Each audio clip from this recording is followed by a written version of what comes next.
Crisis, paz y Euskadi son las cuestiones que centran la acción del PNV ante las próximas elecciones.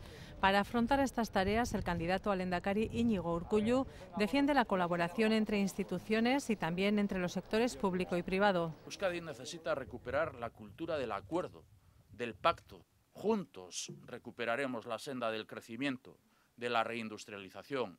Juntos reactivaremos la economía y crearemos empleo. Juntos lograremos los objetivos de desarrollo humano, cohesión social y territorial de Euskadi. El PNV ha reunido en Bilbao, en Covetamendi, a los representantes institucionales del partido. Urkullu cree que estamos en un tiempo de emergencia nacional, pero asegura que Euskadi tiene futuro. Y ahora estamos sumidos en la desconfianza y sin expectativas de futuro, pero Euskadi tiene futuro y va a salir adelante.